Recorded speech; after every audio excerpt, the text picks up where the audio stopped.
পাহাড়ি সাজে মেঘের মাদল বাজে, ঝর্ণা নদী ছলাৎ ছলাৎ ছল। কোন পাহাড়ি সাজে মেঘের মাদল বাজে, ঝর্ণা নদী ছলাৎ ছলাৎ ছল। তোকেই এমন দিনে পড়ছে ভীষণ মনে, আয় না এখন ভিজবো দুজন চল। নমস্কার, আমার ফ্যামিলিতে আপনাদের স্বাগত জানাই। চলুন, দেখলেন তো আগের দিন দিদি ওরা এলো মঙ্গলবার, আর এটা বুধবারের সকালবেলা উঠে পড়েই এই টিফিনের জোগাড়যন্ত্রী হচ্ছে। রাত্রে মটর ভিজিয়ে রেখেছিলাম, তাই একটুখানি ঘুগনি হবে।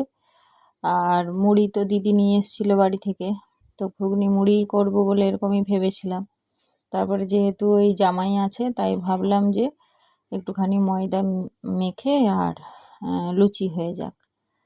তো সবাই দু পিস করে লুচি যে যার খাবে, বাকি মুড়ি খাবে। আর এখানে তাই যে একটা দিদি দেখলে তোর লুচি বেলছে, আর আমার এই বঞ্জি লুচি ভাজছে, আর শেষ দিয়ে ওদিকে ঘুগনির তরকারিটা তুলছে কড়ায়। তো পুরো ঘরে মানে কি বলবো, একদম লোক ভর্তি হয়ে গেছে। তো আমার তো রান্নাঘরটা একদমই ছোট, ঘিঞ্জি টাইপের। তো সে যাই হোক, কিছু করার তো নেই, যা আছে তাতেই সন্তুষ্ট থাকা ভালো। তো এই দিদি রান্না করছে, আর ওই দিদি খুব ভালো রান্না করে, সবাই রান্না করে, ও অ্যাকচুয়ালি স্কুলের রান্নাও করে। সেই জন্য ও যখনই, এখন আমি অসুস্থ বলে তাই না, ও যখনই আমার বাড়িতে আসে ওই তার রান্না করে। আর এই যে রান্না হয়ে গেছে, তা আমাকে এতগুলো লুচি দিয়েছে, তাই আমি বললাম খাবো, আমার তো এখন খাওয়া তেল মশলা খাওয়া উচিত নয়।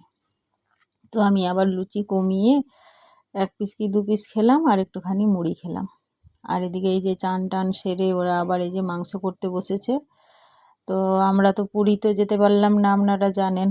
তো আমি এমনি ছেলে মেয়েদেরকে বলেছিলাম যে আমার কারণে তোরা যেতে পারিস নি, চল, মাছিরা তো আমাকে দেখতে আসবে বলেছিল, যদি আসে তখন ঘরেই সব কিছু করব।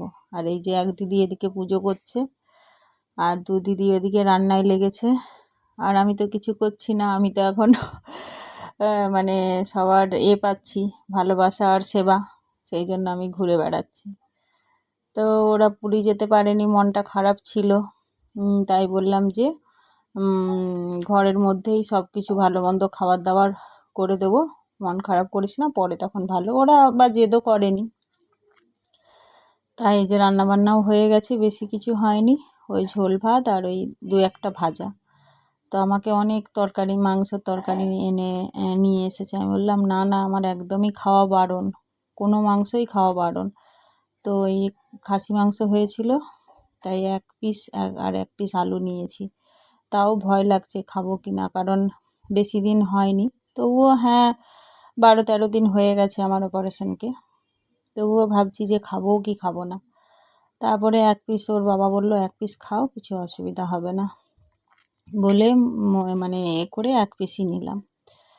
এইভাবে খাওয়া দাওয়া হলো।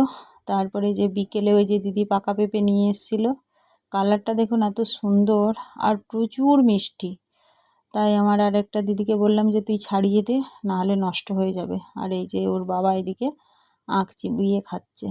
আর আমরা একই ফ্রেমে 4 বোন, বললাম যে একটা ফটো তুলে নিই, কারণ আবার কখনো এক জায়গায় হব কি হব না, এখন যা দিনকাল পড়েছে জানি না, তো এই স্মৃতিটা থাক স্মৃতির খাতায়।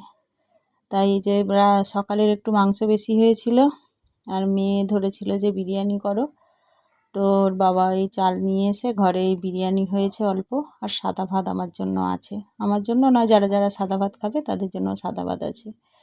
আর বিরিয়ানিটা বলতে শুধু মানে চালটাকেই মানে মশলা টশলা দিয়ে মেখে রাখা, ওর মধ্যে কোনো মাংস টাংস কোনো কিছুই নেই, আর ওই হালকা মাংস আছে, ওটাই দিয়েই হবে। তো এখানে খাওয়া দাওয়াও শুরু হয়ে গেছে। আর মানে কি বলবো, কীভাবে সময় চলে যাচ্ছে বুঝতে পারছি না। তো যাই হোক, ভালো লাগলে